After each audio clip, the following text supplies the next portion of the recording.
You know, many trails are simply former public roadways that were once in really heavy use. And that's no different on this one, which runs from Spryfield to St. Margaret's Bay, the old coach road. Now that name is seen across Nova Scotia, and it's a moniker which really just refers to the use that this pathway once had. This one is also called the Old St. Margaret's Bay Road, and you'll hear me use them interchangeably today. But whatever you call it, it's where, on the back of Long Lake Provincial Park, I'm on my walkabout today. My starting place was close to a spot that was once a major intersection called Dart's Fork. There was, for a time, long before GPS, a stone marker that provided directions for travelers. It had on it a profile of Chief Lone Cloud, who is said to have been a frequent visitor to the Dart farm that once stood there. The farm is now erased by the pavement of the old Sambro Road and the homes and other buildings which line each side. So this little fork in the road would take you down to a small stream that comes off of Long Lake, and it once powered a mill called Mrs. Dart's Mill. Of course, that relates to the Dart farm. And that mill operated from 1865 until sometime in the 1950s. Now, if you follow your way through the woods there, you can come upon the cellar from the old Dart farm.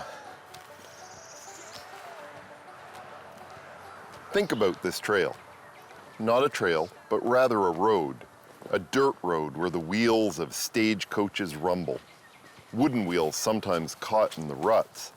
The potential for robbers ambushing the coach as it makes its journey.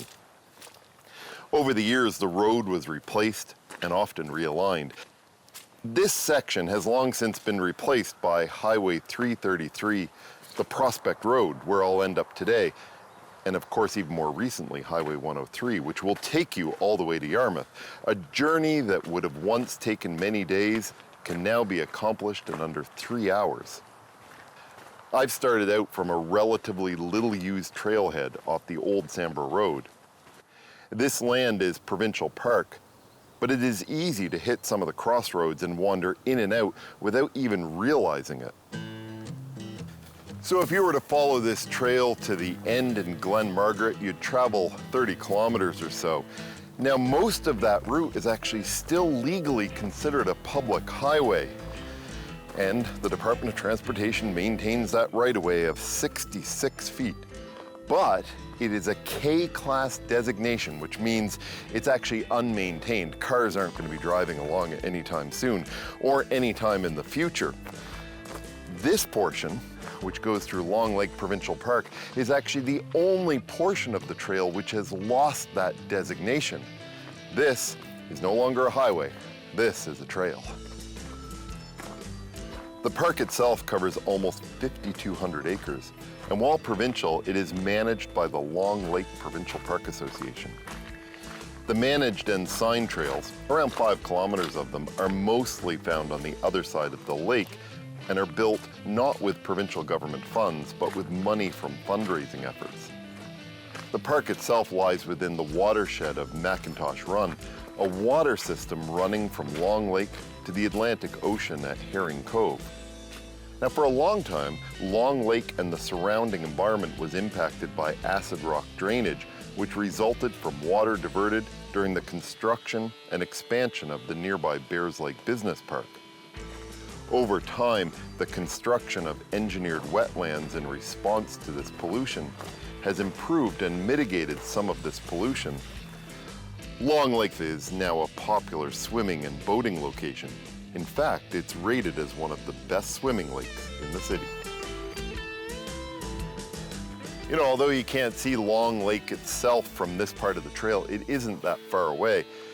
And this entire forest ecosystem relies on that lake. But it's artificial.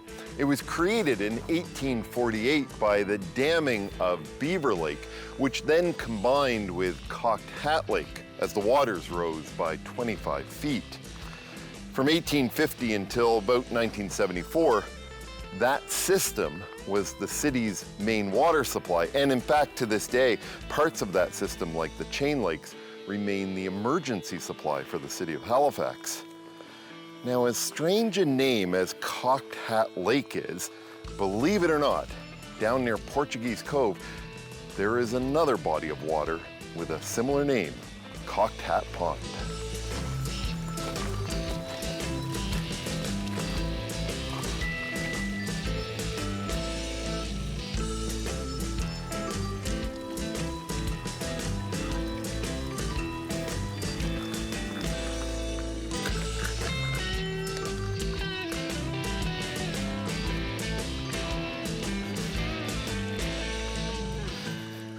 Being an old road, one of the things you can find is some old car parts.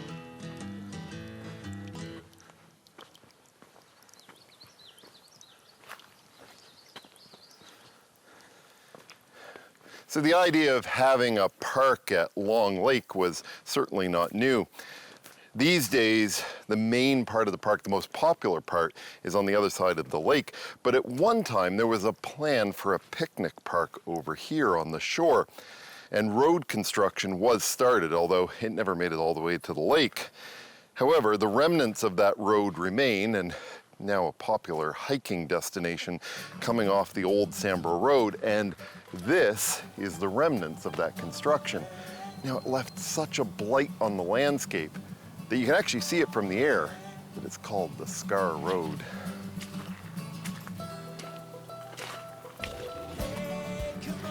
Long before the construction of a road and picnic park, this area was the Heartland Farm. After some generations passed, one of the Heartland women married, and this area then became the Warner Farm in 1831. You know, it's kind of neat looking at the forest that lines what was once a road. This would have been fields, farms, homesteads, all the way to Glen Margaret. I'm getting close to what would have been the Umlaw family property. And after the break, I'm gonna take a look around and see if there's anything remaining of that once thriving homestead.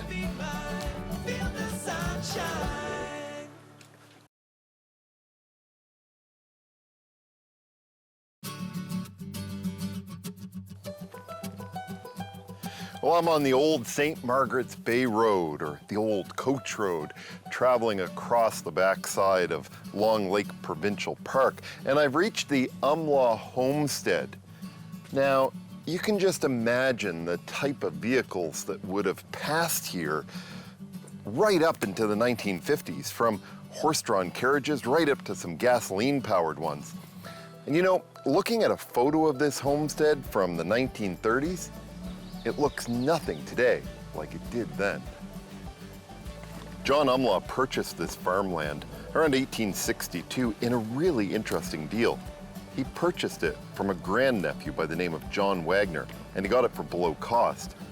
The reason he got it for below market was he agreed to care and provide for Wagner until he died. Umlaw ended up doing pretty well in the deal because Wagner died only a year after the sale of the farm.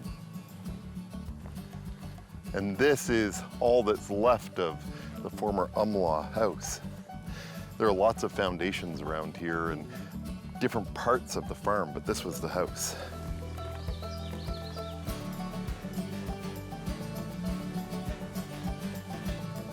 So I'm obviously off the trail a bit here and just exploring around the old Umlaw farm, and there are all kinds of foundations. I'm actually standing on one right now.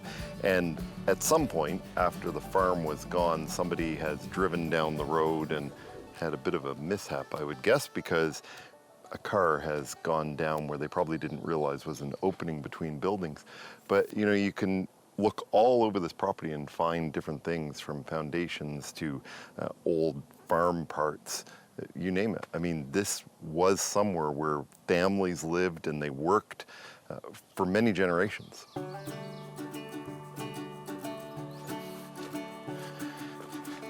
So I'm walking the old St. Margaret's Bay Road here, but if I was to take this trail off into the woods, it would actually take me to the current St. Margaret's Bay Road and a parking lot on the other side of Long Lake Provincial Park. This was still all part of the Umlaw farm, and in fact, you know, that remained in their family until the 1950s when it was expropriated first as part of the watershed for that water supply I talked about earlier, and then later for the provincial park.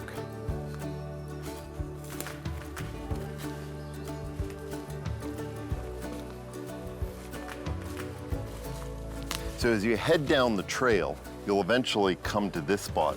And this is more or less 400 meters from the farmhouse of John Umlaw, and this is his grave. He died in 1893 and was buried on his farm, a farm which is now part of the provincial park.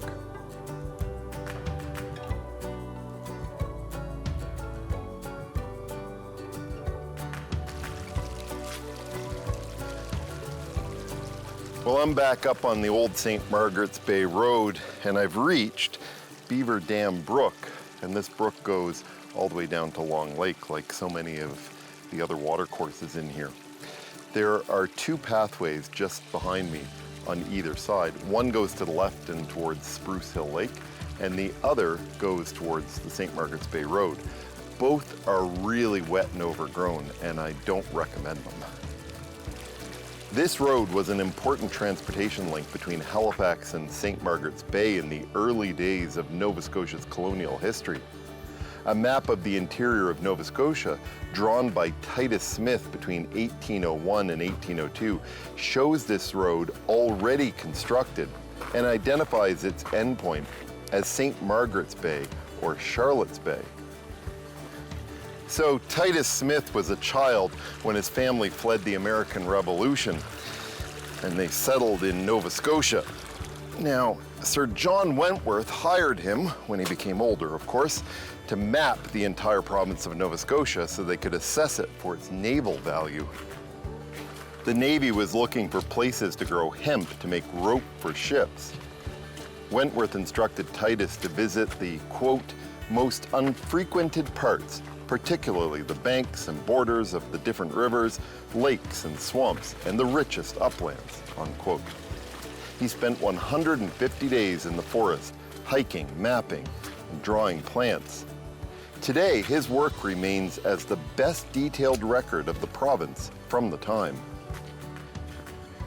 So one of the other road names that comes up a lot in Nova Scotia is the Old Post Road, which is literally the road that they delivered the mail along. This is one of those, the Old Post Road, and if you follow it, it will take you all the way to Halifax's Exhibition Park. Along the way, you'll go by the Purcell's Ground Cemetery.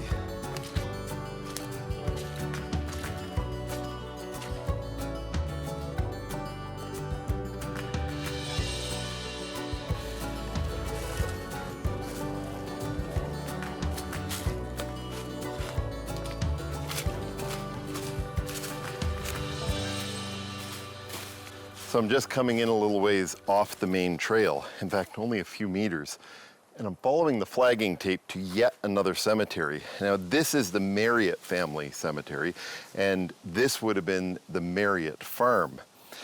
It really goes to show you that people didn't travel all that far between the 17th and 19th centuries. They had the family cemetery on the family farm. Everything was centered around that area. Travel was difficult, of course. Now, the Marriotts themselves, their descendants still live in this area. In Spryfield, it's a very common name, and you can find those families just a couple kilometers away from here. Only two headstones remain here. Rufus Marriott, who died in 1904 at 21 years of age, and Florence Marriott, who died in 1909 at 19 months of age. These, at least by the standards of other cemeteries along this route, are much more recent and come 5 decades after the expropriation of the Umlaw farm. It's likely that there were older graves in this area at one time, and very possibly more graves that are unmarked. You can see here it says baby.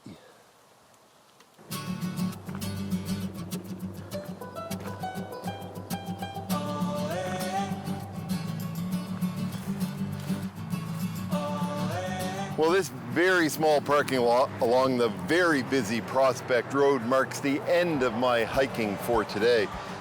Now from here, I could continue on to Glen Margaret by picking up the trail across the road. I could also take another trail that leaves from this same parking lot heading towards Spruce Hill Lake. That was called the Foss Hill Road, in its day. You know, I often think of the Prospect Road as the old highway to St. Margaret's Bay, but really, the route that I just walked is the old highway.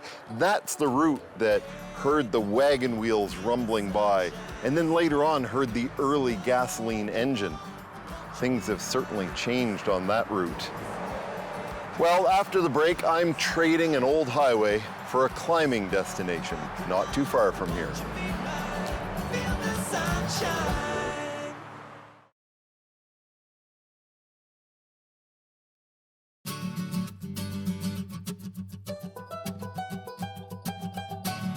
From an old road where coaches once rumbled to a place that's steeped in Nova Scotia's history of privateering.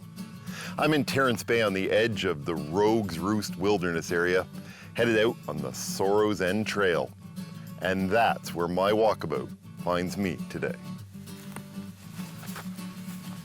This is a popular destination for hikers, campers, and climbers. I'll be traveling along the eastern side of the wilderness area, past Daddy's Lake and around Shelburne Lake before reaching Sorrow's End itself, which is the name of a cliff face on the southeastern side of Shelburne Lake. While there was a sign at the trail entrance, this is not a developed trail. The route itself at ground level at times can be a little confusing. But if you look at aerial photos, you can easily determine the trail route, worn down over years of use. Some of that use and some of the trails crossing this area come from ATVs, which are no longer permitted here, except in very specific situations, such as accessing grandfathered mineral and camp leases. Rogues Roost comes by its name because the coastline was once a popular hideaway for privateers, with its sheltered coves and hidden bays. These days, it's popular with yachters and paddlers, really anybody who enjoys the water. The coastline is certainly wonderful to explore, and there are lots of trails along there as well. But for this hike, I'm headed inland.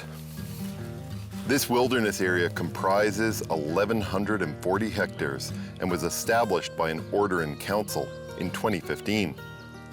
The area goes towards the north, west, and south of here, including land bordered by the Atlantic Ocean and Prospect Bay. The wilderness area also includes 22 scattered islands in Terrence Bay and beyond Crystal Crescent Provincial Beach. While often confused with the Terrence Bay Wilderness Area, that protected area is to the east. Also nearby, the Five Bridge Lakes Wilderness Area to the north, just beyond White's Lake and Shad Bay. This pond is on the western side of Daddy's Lake. I won't actually see Daddy's Lake itself on this hike. All surrounding that lake is Crown land. However, the border for the Rogues Roost Wilderness Area actually runs between the pond and the lake. From this point, you could go either clockwise or counterclockwise around Shelburne Lake. If you were out to just get to the cliff, you would go counterclockwise, as the cliff is at the south end of this lake. Well, this cliff here is Sorrow's End, and although you can't see it through the brush here, it is actually on the other side of the end of Shelburne Lake. The top of that cliff is my destination for this hike, but I'm gonna walk around the lake first and take in some of the views.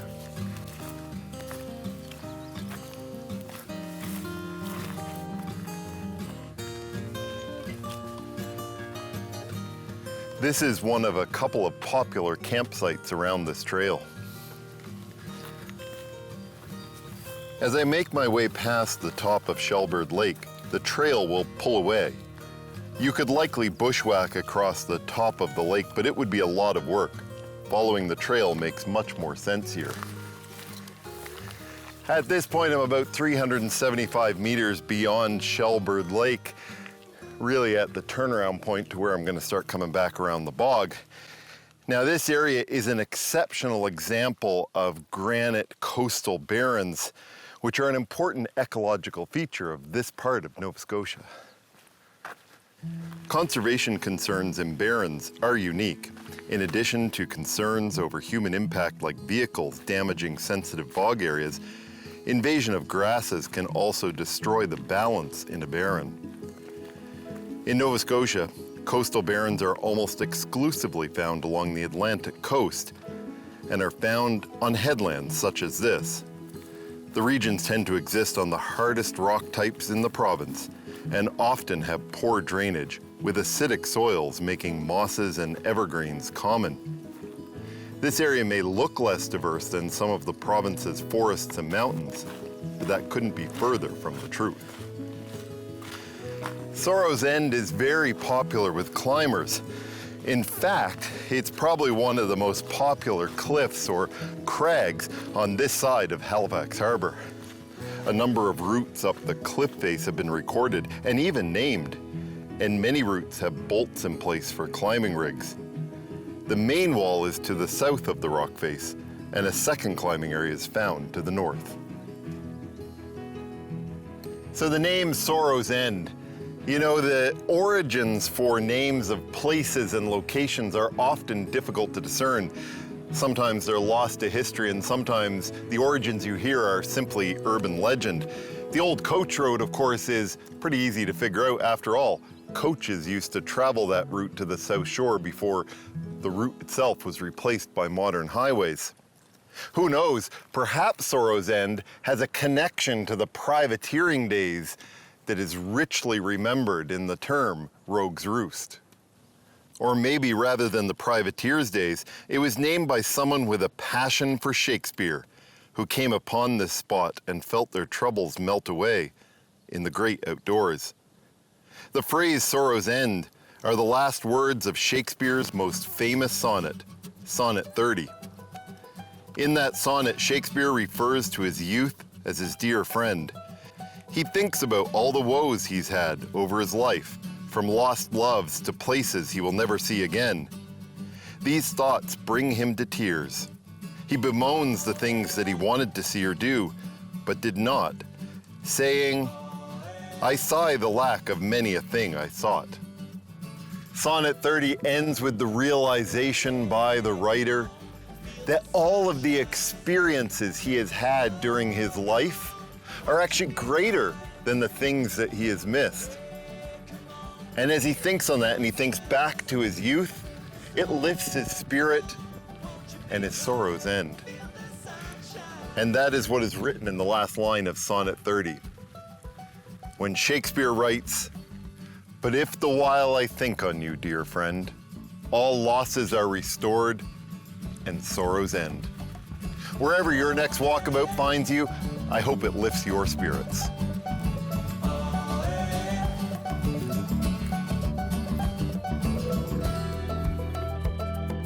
Hey, come on, feel the sunshine. Oh, come on, won't you be mine? Hey, come on, feel the sunshine. Oh, come on, won't you be mine?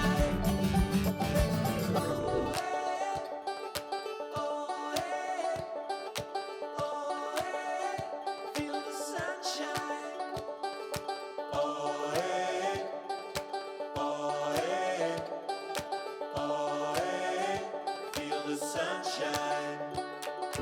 Hey, come on, feel the sunshine.